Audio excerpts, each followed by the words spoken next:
नमस्कार। आदिवासी शासन, ये शब्द सुनते ही हमारे दिमाग में क्या आता है? शायद एक बहुत सीधी सादी सी तस्वीर, है ना? पर असलियत तो इससे कहीं ज्यादा जटिल और मजेदार है। तो चलिए आज 5 अलग-अलग आदिवासी समुदायों के शासन के कुछ बहुत ही अनोखे मॉडल्स को समझते हैं। तो सबसे पहले बात करते हैं एक साधारण छवि की। ये वो आम सोच है जिसे आज हम थोड़ा सा कुरेदने वाले हैं। हाँ, तो ये तस्वीर ये हम सबने कहीं ना कहीं देखी ही है ना? एक बड़ा सा पेड़, उसके नीचे कुछ बड़े बुजुर्ग बैठे हैं और बड़े आराम से किसी मसले को सुलझा रहे हैं। ये सोचने में बड़ा अच्छा लगता है, पर ये कहानी का सिर्फ एक छोटा सा हिस्सा है। पूरी कहानी तो बिल्कुल नहीं। तो सवाल यही उठता है कि क्या यही पूरी कहानी है? जी नहीं। जब हम रिसर्च देखते हैं, जमीनी हकीकत को समझते हैं, तो एक बिल्कुल ही अलग और कहीं ज्यादा पेचीदा और रंग बिरंगी तस्वीर सामने आती है। तो चलिए इस सोच से आगे बढ़ते हैं। तो अब बात करते हैं सहमति बनाम परंपरा की। यहाँ हम देखेंगे दो बहुत ही दिलचस्प कम्युनिटीज को, गोंड और कोरा। इनके शासन के तरीके ना एक दूसरे से एकदम अलग हैं। मतलब एक के लिए सबकी रजामंदी जरूरी है, तो दूसरे के लिए जो पुरखों से चला आ रहा है वही कानून है। सबसे पहले गोंड सिस्टम को देखिए। इसकी जो आत्मा है वो है सर्वसम्मति, मतलब कंसेंसस। ये कोई मेजॉरिटी रूल नहीं है कि ज्यादा लोगों ने जो कह दिया वो मान लिया गया। नहीं, ये एक ऐसी प्रोसेस है जिसमें कोशिश की जाती है कि जो लोग सहमत नहीं हैं उनकी आवाज भी सुनी जाए, उन्हें भी साथ लाया जाए। क्योंकि यहाँ मकसद सिर्फ कोई फैसला लेना नहीं होता, मकसद होता है पूरे समुदाय को एक साथ एकजुट रखना। लेकिन सोचिए, अगर कोई सर्वसम्मति से हुए फैसले को ना माने तो तब क्या होगा? तो सजा भी बड़ी सामूहिक होती है। समाज से पूरी तरह बाहर कर देना, हुक्का पानी बंद। पर कहानी यहीं खत्म नहीं होती। इस सिस्टम का गोल सजा देना नहीं, सुधारना है। इसीलिए अगर कोई अपनी गलती मान ले, सबके सामने माफी मांग ले और पूरे गांव को एक भोज दे, तो उसे वापस समाज में अपना लिया जाता है। तो मतलब फोकस बदले पर नहीं, बल्कि समाज के टूटे हुए धागों को फिर से जोड़ने पर है। अच्छा, अब आते हैं कोरा जनजाति पर। देखिए, अगर गोंड सिस्टम फ्लेक्सिबल था, तो कोरा सिस्टम परंपरा की मजबूत नींव पर खड़ा है। यहाँ फैसले इस बात से होते हैं कि हमारे रीति रिवाज क्या कहते हैं, सदियों से क्या होता आया है। ये एक तरह से उनका अनरिटन कॉन्स्टिट्यूशन है जो पीढ़ी दर पीढ़ी आगे बढ़ता रहता है।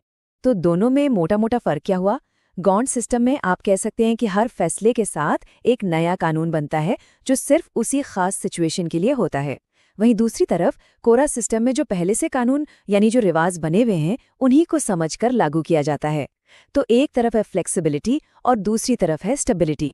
चलिए अब जरा और आगे बढ़ते हैं और बात करते हैं जटिल प्रशासनिक संरचनाओं की। अब हम सिर्फ गांव के लेवल से ऊपर उठ रहे हैं। चेरो और बेदिया समुदाय हमें ये दिखाते हैं कि ट्राइबल गवर्नेंस कितना ज्यादा ऑर्गेनाइज्ड और डिटेल्ड हो सकता है, बिल्कुल किसी मॉडर्न सरकार की तरह। चेरो कम्युनिटी का जो सिस्टम है ना, वो तो सच में हैरान कर देता है। इसे देखकर ऐसा लगता ही नहीं कि हम किसी दूर दराज के गांव की बात कर रहे हैं। ऐसा लगता है जैसे हम एक फुली डेवलप्ड एडमिनिस्ट्रेटिव स्ट्रक्चर देख रहे हैं, जो हमारे आज के पंचायती राज सिस्टम से काफी मिलता जुलता है। जरा इस स्ट्रक्चर को देखिए, ये तो बिल्कुल आज जैसा है। सबसे नीचे ग्राम पंचायत, उसके ऊपर कई गांवों को मिलाकर अंचल पंचायत और सबसे टॉप पर जिला पंचायत। कमाल की बात तो ये है कि सिर्फ स्ट्रक्चर ही नहीं, मुखिया और चेयरमैन जैसे जो टाइटल्स हैं उनका इस्तेमाल ये बताता है कि ये कितना ज्यादा डेवलप्ड पॉलिटिकल सिस्टम रहा होगा। अच्छा, अब आते हैं बेदिया कम्युनिटी पर। यहाँ भी एक कॉम्प्लेक्स स्ट्रक्चर है, लेकिन ये एक बिल्कुल साफ सुथरे पावर पिरामिड की तरह काम करता है। मतलब हर लेवल पे पावर और जिम्मेदारी एकदम फिक्स है। इसे समझना बहुत आसान है। देखिए, सबसे निचले लेवल पर हैं गांव के हेड, प्रधान या महतो। फिर उनके ऊपर करीब 15-20 गांवों के ग्रुप का हेड, जिसे कहते हैं सरकार। और इस पूरे पिरामिड के टॉप पर बैठते हैं परगनैत, जो पूरे बेदिया समाज के सुप्रीम हेड हैं। एकदम क्लियर कट सिस्टम। लेकिन यहाँ एक बहुत बड़ा ट्विस्ट है, एक ऐसी चीज जो इसे चेरो सिस्टम से एकदम अलग बना देती है। बेदिया जनजाति में ये जितने भी पद है ना, ये सब वंशानुगत है, हेरेडिटरी। मतलब प्रधान का बेटा ही प्रधान बनेगा। तो जहां चेरो सिस्टम में जोर स्ट्रक्चर पर था, वहीं बेदिया सिस्टम में सारा जोर वंश पर है, लिनिएज पर। तो आप चलते हैं एक बिल्कुल ही अनूठी राजशाही की तरफ। देखिए, हमने कंसेंसस देख लिया, परंपरा देख ली, एडमिनिस्ट्रेटिव स्ट्रक्चर भी देख लिया। लेकिन अब हम जिस मॉडल को देखने वाले हैं चिकबराइक समुदाय का, वो इन सब से एकदम अलग है और ये आपको यकीनन चौंका देगा। चिकबराइक समुदाय जो है वो इन सारे बने बनाए खांचों को तोड़ देता है। उनके पास भी एक इंटर विलेज पंचायत होती है, लेकिन उसका जो रूप है ना, वो किसी डेमोक्रेटिक काउंसिल जैसा नहीं बल्कि एक शाही दरबार जैसा है। यहाँ पंचायत के हेड को क्या कहते हैं पता है? राजा। जी हाँ, बिल्कुल सही सुना, राजा। और उनकी मदद के लिए दीवान और पांडे जैसे मंत्री भी होते हैं। अब आप सोचिए, ये शब्द सुनते ही दिमाग में पंचायत आती है या कोई शाही दरबार? और एक और बात है जो इसे बेदिया सिस्टम से जोड़ती है, वो ये कि यहाँ भी सारे पद वंशानुगत हैं। राजा का बेटा ही अगला राजा बनेगा। लेकिन फर्क देखिए, कॉन्टेक्स्ट कितना अलग है। बेदिया में ये एक एडमिनिस्ट्रेटिव हायरार्की का हिस्सा था, जबकि चिकबराइक में ये एक राजशाही, एक मोनार्की वाले ढांचे का हिस्सा है। तो इन 5 उदाहरणों के बाद अब तस्वीर काफी साफ हो गई है ना? हमने शुरू कहाँ से किया था? एक पेड़ के नीचे बैठी पंचायत की तस्वीर से, और हम कहाँ तक पहुंच गए? ये कोई एक तरीका नहीं है, बल्कि गवर्नेंस का एक पूरा स्पेक्ट्रम है। तो एक बार जल्दी से देखते हैं। गौंड समुदाय में कंसेंसस से मिलने वाला न्याय, कोरा में परंपरा से मिलने वाली आज़ादी, चेरो में मॉडर्न एडमिनिस्ट्रेशन जैसा मल्टी लेवल सिस्टम, बेदिया में वंश पर आधारित एक मजबूत हायरार्की, और आखिर में चिकबराइक में राजशाही और परंपरा का एक बिल्कुल अनोखा मेल।